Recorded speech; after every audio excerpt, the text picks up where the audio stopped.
2 by ಎಲೆಕ್ಷನ್ಗಳು ಕೆಲವೇ ತಿಂಗಳುಗಳಲ್ಲಿ April last ವೀಕಲ್ಲಿ ನಡೆಯುವ ಸಂಭವ ಇದೆ. ಇವಾಗ ದಾವಣಗೆರೆ ದಕ್ಷಿಣ ಕ್ಷೇತ್ರ ಅಂತ ತಗೊಂಡಾಗ ಅಲ್ಲಿ ಹಿರಿಯರಾದಂಥ ಶಾಮನೂರು ಶಿವಶಂಕರಪ್ಪನವರು ಆ ಕ್ಷೇತ್ರವನ್ನು ಹಲವಾರು ಬಾರಿ ಪ್ರತಿನಿಧಿಸಿದ್ರು. ಈಗ ಅವರ ಮರಣದಿಂದ ಅದು ಖಾಲಿಯಾಗಿದೆ ಕ್ಷೇತ್ರ. ಸೊ ಅಲ್ಲೂ ಕೂಡ ಬೈ ಎಲೆಕ್ಷನ್ ನಡೀತಾ ಇದೆ. ಇವಾಗ ಆ ಕ್ಷೇತ್ರದಲ್ಲಿ ಹಲವಾರು ಚಟುವಟಿಕೆಗಳು ನಡೀತಾ ಇದ್ದಾವೆ. ಅಲ್ಲಿ ಸುಮಾರು 80,000 ಮುಸ್ಲಿಮ್ಸ್ ಮೈನಾರಿಟಿ ಇರೋದ್ರಿಂದ ಅಲ್ಲಿ ಹಲವಾರು ಮುಖಂಡರುಗಳು ಟಿಕೆಟ್ ನಮಗೆ ಬೇಕು ಅಂತಂದು ಹೋರಾಟ ಮಾಡ್ತಾ ಇದ್ದಾರೆ. ಅಲ್ಲಿ AIMIM ಆ ಪಾರ್ಟಿನೂ ಕೂಡ ಸಕ್ರಿಯವಾಗಿ ಕೆಲಸ ಮಾಡ್ತಾ ಇದೆ. SDPI ಕೂಡ ಸಕ್ರಿಯವಾಗಿ ಕೆಲಸ ಮಾಡ್ತಾ ಇದೆ. ಸೊ ಈಗ ದಾವಣಗೆರೆ ಕ್ಷೇತ್ರದ ಜನಗಳ ಮುಂದೆ ಬಹಳ ಸ್ಪಷ್ಟವಾದ ಒಂದು ಆಯ್ಕೆ ಇದೆ. ಒಂದು ಹೊಸ ಅಭ್ಯರ್ಥಿ ಅಲ್ಲಿ ಗೆಲ್ಲಬೇಕು. ಮೂಲ ಪ್ರಕ್ರಿಯೆ ಚುನಾವಣೆ. ಆ ಚುನಾವಣೆಯಲ್ಲಿ ಪ್ರಜಾಸತ್ತಾತ್ಮಕವಾಗಿ ಜನಗಳು ಬಯಸಿದಂಥ ಕ್ಯಾಂಡಿಡೇಟ್ಗಳಿಗೆ ಟಿಕೆಟ್ ಸಿಕ್ಕು ಅವರು ಗೆದ್ದು ಬರಬೇಕಾದಂಥದ್ದು. BJPಯಿಂದ ಅವಕಾಶ ಸಿಕ್ಕರೆ ಖಂಡಿತವಾಗಿಯೂ ನಾನು ಕಂಟೆಸ್ಟ್ ಮಾಡೋದಕ್ಕೆ ರೆಡಿ ಇದ್ದೀನಿ. ನಮಸ್ಕಾರ. ಕರ್ನಾಟಕದಲ್ಲಿ ಬಾಗಲಕೋಟೆನಲ್ಲಿ ಮತ್ತು ದಾವಣಗೆರೆಯಲ್ಲಿ 2 ಬೈ ಎಲೆಕ್ಷನ್ಗಳು ಕೆಲವೇ ತಿಂಗಳುಗಳಲ್ಲಿ ಐ ಥಿಂಕ್ ಏಪ್ರಿಲ್ ಲಾಸ್ಟ್ ವೀಕಲ್ಲಿ ಕೊನೆ ವಾರದಲ್ಲಿ ನಡೆಯುವ ಸಂಭವ ಇದೆ. ಇಲ್ಲ ಅಂತಂದರೆ ಮೇ ಫಸ್ಟ್ ವೀಕಲ್ಲಿ ಗ್ಯಾರಂಟಿ ನಡೀತದೆ. ಏನು ಈಗ ತಮಿಳುನಾಡು ಇರ್ಬೋದು, ಅಸ್ಸಾಂ ಇರ್ಬೋದು, ಕೇರಳ ಇರ್ಬೋದು, ಸೊ ಹಲವಾರು ರಾಜ್ಯಗಳಲ್ಲಿ ಈ ಪಾಂಡಿಚೇರಿ ಎಲೆಕ್ಷನ್ಗಳು ನಡೀತಾ ಇದ್ದಾವೆ. ಸೊ ಆ ಸ್ಟೇಟ್ ಎಲೆಕ್ಷನ್ಗಳ ಜೊತೆಗೆ ಇದು ನಡೀತದೆ. ಇವಾಗ ದಾವಣಗೆರೆ ದಕ್ಷಿಣ ಕ್ಷೇತ್ರ ಅಂತ ತಗೊಂಡಾಗ ಅಲ್ಲಿ ಹಿರಿಯರಾದಂಥ ಶಾಮನೂರು ಶಿವಶಂಕರಪ್ಪನವರು ಆ ಕ್ಷೇತ್ರವನ್ನು ಹಲವಾರು ಬಾರಿ ಪ್ರತಿನಿಧಿಸಿದ್ರು. ಈಗ ಅವರ ಮರಣದಿಂದ ಅದು ಖಾಲಿಯಾಗಿದೆ ಕ್ಷೇತ್ರ. ಸೊ ಅಲ್ಲೂ ಕೂಡ ಬೈ ಎಲೆಕ್ಷನ್ ನಡೀತಾ ಇದೆ. ಇವಾಗ ಆ ಕ್ಷೇತ್ರದಲ್ಲಿ ಹಲವಾರು ಚಟುವಟಿಕೆಗಳು ನಡೀತಾ ಇದ್ದಾವೆ. ಅಲ್ಲಿ ಸುಮಾರು 80,000 ಮುಸ್ಲಿಮ್ಸ್ ಮೈನಾರಿಟಿ ಇರೋದ್ರಿಂದ ಅಲ್ಲಿ ಹಲವಾರು ಮುಖಂಡರುಗಳು ಟಿಕೆಟ್ ನಮಗೆ ಬೇಕು ಅಂತಂದು ಹೋರಾಟ ಮಾಡ್ತಾ ಇದ್ದಾರೆ, ಮೀಟಿಂಗ್ಗಳು ಮಾಡ್ತಾ ಇದ್ದಾರೆ, ಚರ್ಚೆಗಳು ಮಾಡ್ತಾ ಇದ್ದಾರೆ, ಹಲವಾರು ವಿಡಿಯೋಗಳು ಕೂಡ ಬರ್ತಾ ಇದ್ದಾವೆ. ಅಲ್ಲಿ AIMIM ಆ ಪಾರ್ಟಿನೂ ಕೂಡ ಸಕ್ರಿಯವಾಗಿ ಕೆಲಸ ಮಾಡ್ತಾ ಇದೆ. SDPI ಕೂಡ ಸಕ್ರಿಯವಾಗಿ ಕೆಲಸ ಮಾಡ್ತಾ ಇದೆ. ಬಟ್ ಅಲ್ಲಿ ಇತ್ತೀಚಿನ ದಿನಗಳಲ್ಲಿ ನೋಡ್ತಾ ಇದ್ದರೆ ಕೆಲವೊಂದು ವಿಡಿಯೋಗಳು ಹರಿದಾಡ್ತಾ ಇರುವಂಥದ್ದು SS ಮಲ್ಲಿಕಾರ್ಜುನ್ ಅವರ ಸುಪುತ್ರರಾದ ಶ್ರೀ ಸಮರ್ಥ್ ಅವರು, ಅವರೇ ಕ್ಯಾಂಡಿಡೇಟು ಅಂತಂದ್ಬಿಟ್ಟು ಕೆಲವೊಂದು ವಿಡಿಯೋಗಳು ಕೂಡ ಹರಿದಾಡ್ತಾ ಇದ್ದಾವೆ.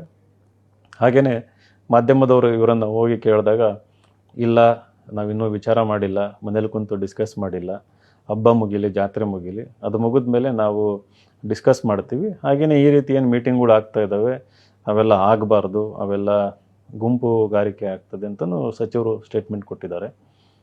MP ಎಲೆಕ್ಷನ್ನಲ್ಲಿ ನಾನು ಟಿಕೆಟ್ ಕೇಳಬೇಕಾದ್ರೆ ಇದೇ ರೀತಿ ಮಾಧ್ಯಮದವರು ಅವ್ರ ಹತ್ರ ಹೋಗಿ ಕೇಳಿದಾಗ ಇಲ್ಲಪ್ಪ, ನಾವು ಆಕಾಂಕ್ಷಿಗಳಲ್ಲ, ನಾವಿನ್ನೂ ವಿಚಾರ ಮಾಡಿಲ್ಲ, ಡಿಸ್ಕಸ್ ಮಾಡಿಲ್ಲ ಅಂತಂದು ಹೇಳ್ತಾಯಿದ್ರು.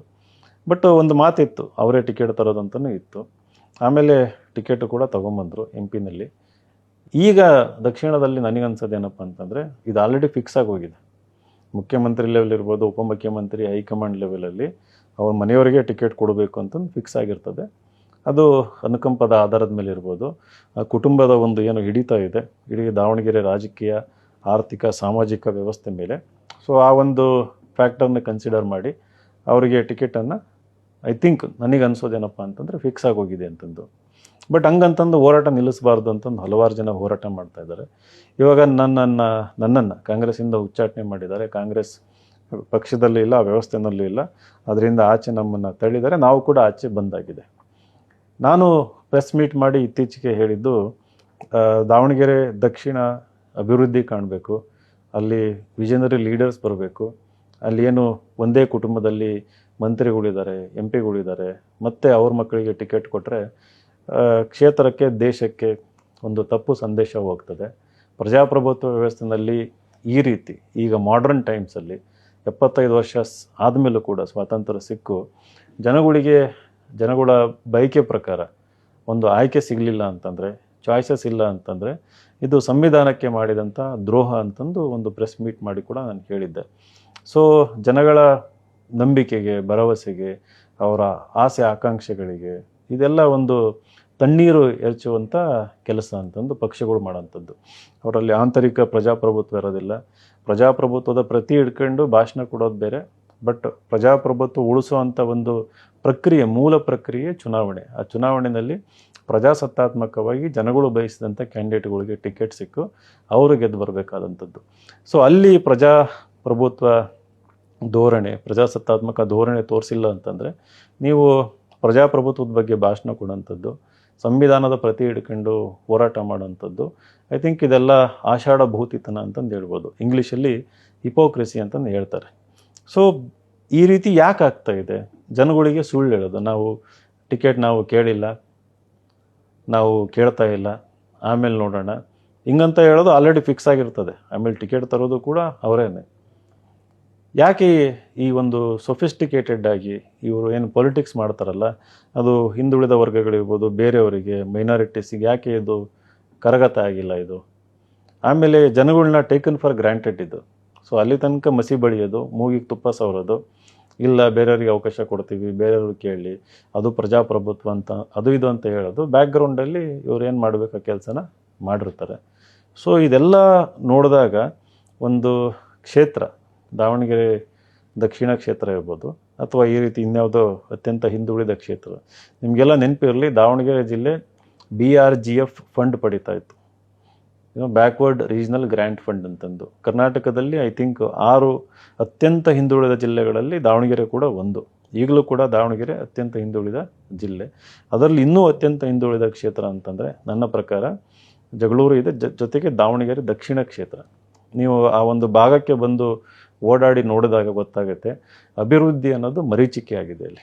ಅಲ್ಲಿ ಸುಸಜ್ಜಿತವಾದ ಹಾಸ್ಪಿಟಲ್ ಇಲ್ಲ, ಒಳ್ಳೆ ಎಜುಕೇಷನ್ ಇನ್ಸ್ಟಿಟ್ಯೂಷನ್ಸ್ ಇಲ್ಲ, ಪಾರ್ಕ್ಗಳಿಲ್ಲ, ಅಲ್ಲಿ ರಸ್ತೆಗಳಿದ್ದಾವೆ, ಸಿಮೆಂಟ್ ಎಲ್ಲ ಕಡೆ ಕಾಂಕ್ರೀಟ್ ರೋಡ್ ಹಾಕಿದ್ದಾರೆ. ಅದಕ್ಕೆ ಯಾರಿಗೆ ಕ್ರೆಡಿಟ್ ಹೋಗಬೇಕು, ಹೋಗಲಿ ಅದು. ಬಟ್ ರೋಡೇ ಅಭಿವೃದ್ಧಿ ಅಲ್ಲ ಅನ್ನೋದು ನನ್ನ ಒಂದು ಅಭಿವೃದ್ಧಿ ವ್ಯಾಖ್ಯಾನ ಅಂತಂದು. ಅಭಿವೃದ್ಧಿ ಅಂತಂದು ಮಾನವ ಅಭಿವೃದ್ಧಿ, ಜೊತೆಗೆ ಒಬ್ಬ ವ್ಯಕ್ತಿ ಭಾಳ ಗೌರವಯುತವಾಗಿ ಘನತೆಯಿಂದ ತನ್ನ ಜೀವನ ಸಾಗಿಸ್ಕೊಳ್ಳೋದಕ್ಕೆ ಒಂದು ವ್ಯವಸ್ಥೆ ಇರಬೇಕಾಗುತ್ತೆ. ಒಳ್ಳೆ ಗಾಳಿ, ನೀರು, ಪೊಲ್ಯೂಷನ್ ಫ್ರೀ ರಸ್ತೆಗಳು, ಕಸ ಇಲ್ದಿರೋಂಥ ರಸ್ತೆಗಳು, ಒಳ್ಳೊಳ್ಳೆ ಪಾರ್ಕ್ಗಳು, ವೆಲ್ ಮೇಂಟೈನ್ಡ್ ಪಾರ್ಕ್ ಇರಬೇಕಾಗುತ್ತೆ, ಪಬ್ಲಿಕ್ ಸ್ಪೇಸಸ್ ಇರಬೇಕಾಗುತ್ತೆ. ಸೊ ಇವೆಲ್ಲ ಮೂಲಭೂತವಾಗಿ ಆಗಬೇಕಂಥದ್ದು, ಮೂಲಭೂತ ಸೌಕರ್ಯಗಳು. ಈಗಲೂ ಕೂಡ ಆ ಭಾಗದಲ್ಲಿ ಇವೆಲ್ಲ ಮರೀಚಿಕೆ ಆಗಿದ್ದಾವೆ. ಆಮೇಲೆ ಅಲ್ಲಿ ಬಡತನ ಜಾಸ್ತಿ ಇದೆ, ಅಸಮಾನತೆ ಭಾಳ ಜಾಸ್ತಿ ಇದೆ. ಆ್ಯಂಡ್ ಆ ಒಂದು ಭಾಗದಲ್ಲಿ ಈ ಮೂಲ ಸೌಕರ್ಯಗಳ ಜೊತೆಗೆ ಈ ಅಲ್ಲಿರುವಂಥ ಯೂತ್ಗಳಿಗೆ ಅವಕಾಶಗಳು ಅಂತಂದು ಇಂಡಸ್ಟ್ರೀಸ್ ಬರಬೇಕಿತ್ತು. ಅಲ್ಲಿ ಈಗಲೂ ಕೂಡ ಹೈಲಿ ಪೊಲ್ಯೂಟಿಂಗ್ ಬೇಸಿಕ್ ಇಂಡಸ್ಟ್ರೀಸ್ ಇವೆ, ಮಂಡಕ್ಕಿ ಬಟ್ಟೆ ಇರ್ಬೋದು, ಈ ಥರ ಏನು ಮ್ಯಾನ್ಯಲ್ ಆಗಿ ಮಾಡ್ತೀವಲ್ಲ ಗುಡಿ ಕೈಗಾರಿಕೆಗಳು ಅಂತಂದು, ಆ ರೀತಿ ಇರುವಂಥ ಕೆಲಸಗಳು, ದೊಡ್ಡ ದೊಡ್ಡ ಇಂಡಸ್ಟ್ರೀಸ್ ಬಂದಿಲ್ಲ, ನಿರುದ್ಯೋಗಿಗಳ ಸಂಖ್ಯೆ ಜಾಸ್ತಿ ಇದೆ. ಸೊ ಇವೆಲ್ಲದನ್ನು ಗಮನದಲ್ಲಿ ಇಟ್ಕೊಂಡಾಗ ನೀವು ಕೇವಲ ಒಂದು ಕುಟುಂಬಕ್ಕೆ ಟಿಕೆಟ್ ಕೊಡ್ತಾ ಹೋದರೆ ಅದು ಅವರು ಶ್ರೀಮಂತರಾಗ್ತಾ ಹೋಗ್ತಾರೆ, ಅವ್ರ ಬಿಸ್ನೆಸ್ಗಳು ಬೆಳೀತಾ ಹೋಗ್ತವೆ, ಅವರು ಸ್ವಾರ್ಥ ಇರುತ್ತಲ್ಲಿ. ಅವರು ಕ್ಷೇತ್ರಕ್ಕೆ MLA ಆಗಿ ಬರಬೇಕು ಅಂತಿರೋದು ನಿಸ್ವಾರ್ಥದಿಂದ ಅಲ್ಲ, ನಾನು ಕೆಲಸ ಮಾಡಬೇಕು, ನಾನು ಅಭಿವೃದ್ಧಿ ಮಾಡಬೇಕು ಅನ್ನೋ ಒಂದು ವಿಷನ್ನಿಂದ ಬರಲ್ಲ ಅವರು. ನಮಗೆ ಅಧಿಕಾರ ಇತ್ತು, ಈಗಲೂ ನಮ್ಮ ಕೈಯಲ್ಲೇ ಇರಲಿ, ನಮ್ಮ ಕಂಟ್ರೋಲಲ್ಲೇ ಇರಲಿ, ನಾವು ಹೇಳ್ದಂಗೆ ಇಲ್ಲಿ ನಡಿಬೇಕು ಅನ್ನೋ ಒಂದು ಸ್ವಪ್ರತಿಷ್ಠೆ ಇರುತ್ತೆ, ಒಂದು ಅಹಂ ಇರುತ್ತೆ, ಮತ್ತು ಒಂದು ಸೂಪರ್ ಈಗೋ ಇರುತ್ತೆ. ಸೊ ಇವನ್ನೆಲ್ಲ ಮೀರಿ ಪಕ್ಷಗಳು ಧೈರ್ಯ ಮಾಡಲ್ಲ ಟಿಕೆಟ್ ಕೊಡೋದಕ್ಕೆ. ಸೊ ಅದು ಆ ಕೆಲಸ ಆ ಥರ ಆಗೋಗಿದೆ, ಈಗ ಅವರಿಗೆ ಫಿಕ್ಸ್ ಆಗೋಗಿದೆ. ಬಟ್ ಇದನ್ನು ನಾವು ಹಿಂಗೇ ಮುಂದುವರೆಯಕ್ಕೆ ಬಿಟ್ಟರೆ, ಈಗ ಅವರು ಗೆಲ್ಲೋದಕ್ಕೆ ಬಿಟ್ಟು ಅವ್ರು ಗೆದ್ದು ಈ ಕ್ಷೇತ್ರದ ಮೇಲೆ ಹಿಡಿತ ಸಾಧಿಸಿದರೆ, ಐ ಥಿಂಕ್ ಈಗ ಸಮರ್ಥ ಅವರಿಗೆ 26 ವರ್ಷ ಅನಿಸುತ್ತೆ, ಅವರು ಏನಿಲ್ಲ ಅಂತಂದರೂ ಇನ್ನೂ 50 ವರ್ಷ ಅಲ್ಲಿ ಬೀಡ್ತಾರೆ.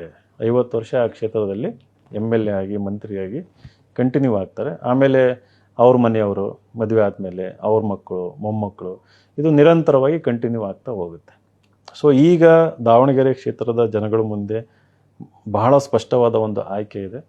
ಒಂದು ಹೊಸ ಅಭ್ಯರ್ಥಿ ಅಲ್ಲಿ ಗೆಲ್ಲಬೇಕು, ಹೊಸತನ ಬರಬೇಕು. ಹೊಸಬ್ರು ಯಾರೇ ಆಗಿರಲಿ, BJP ಪಕ್ಷದಲ್ಲಿ ಒಳ್ಳೊಳ್ಳೆ ಆಕಾಂಕ್ಷಿಗಳಿದ್ದಾರೆ, ಅವ್ರಿಗೆ ಯಾರಿಗೆ ಟಿಕೆಟ್ ಸಿಕ್ಕರೂ ಐ ಥಿಂಕ್ ಸಪೋರ್ಟ್ ಮಾಡಬೇಕಾಗುತ್ತೆ. ಅಥವಾ ಪಕ್ಷೇತರ ಯಾರಾದರೂ ಗಟ್ಟಿ ಕ್ಯಾಂಡಿಡೇಟು, ಯಾರಾದರೂ ಹೈಲಿ ಎಜುಕೇಟೆಡ್ಡು ನಿಲ್ತಾರೆ ಅಂತಂದರೆ ಐ ಥಿಂಕ್ ಅವರಿಗೂ ಸಪೋರ್ಟ್ ಮಾಡಬೇಕಾಗುತ್ತೆ. ನಾನು ಪ್ರೆಸ್ ಮೀಟಲ್ಲಿ ಹೇಳಿದ್ದೀನಿ, ನಾನು ಅಲ್ಲಿ ಕ್ಯಾಂಡಿಡೇಟಾಗಿ ಪಕ್ಷೇತರ ಅಭ್ಯರ್ಥಿಯಾಗಿ ನಿಲ್ತಾ ಇಲ್ಲ. ಬಟ್ BJPಯಿಂದ ಅವಕಾಶ ಸಿಕ್ಕರೆ ಖಂಡಿತವಾಗಿಯೂ ನಾನು ಕಂಟೆಸ್ಟ್ ಮಾಡೋದಕ್ಕೆ ರೆಡಿ ಇದ್ದೀನಿ, ಮೆಂಟಲಿ ರೆಡಿ ಇದ್ದೀನಿ, ಹಾಗೆ ಎಲ್ಲ ರೀತಿಯಿಂದನೂ ರೆಡಿ ಇದ್ದೀನಿ. ಹಾಗಂತ ನಾನು ಟಿಕೆಟಿಗೆ ಲಾಬಿ ಮಾಡ್ತಾ ಇಲ್ಲ, ಟಿಕೆಟ್ನೂ ಕೂಡ ಕೇಳ್ತಾ ಇಲ್ಲ. ಯಾಕಂದರೆ ಈಗಾಗಲೇ ರೆಡಿ ಆಕಾಂಕ್ಷಿಗಳು ಇದ್ದಾರೆ. ಸೊ ಅದರಲ್ಲಿ ಉತ್ತಮ ಅಭ್ಯರ್ಥಿಗೆ ಟಿಕೆಟ್ ಸಿಕ್ಕರೆ ಖಂಡಿತವಾಗಿಯೂ ನಮ್ಮ ಸಪೋರ್ಟ್ ಇದ್ದೇ ಇರ್ತದೆ. ಯಾಕಂದರೆ ದಾವಣಗೆರೆ ಕ್ಷೇತ್ರದಲ್ಲಿ ಈ ಕುಟುಂಬ ರಾಜಕಾರಣ ಅಂತ್ಯ ಆಗಬೇಕು. ಆಮೇಲೆ ಒಂದು ಹೊಸತನ ಬರಬೇಕು, ಹೊಸ ಬೆಳಕು ಬರಬೇಕು, ಅಭಿವೃದ್ಧಿ ಬರಬೇಕು ಅನ್ನೋದು ನಮ್ಮ ಧ್ಯೇಯ. ಸೊ ಹಾಗಾಗಿ ಈ ವಿಡಿಯೋ ಮೂಲಕ ಒಂದು ಸ್ಪಷ್ಟ ಸಂದೇಶ ಕಳಿಸ್ಬೇಕು ಅಂತ ಅನ್ನಿಸ್ತು.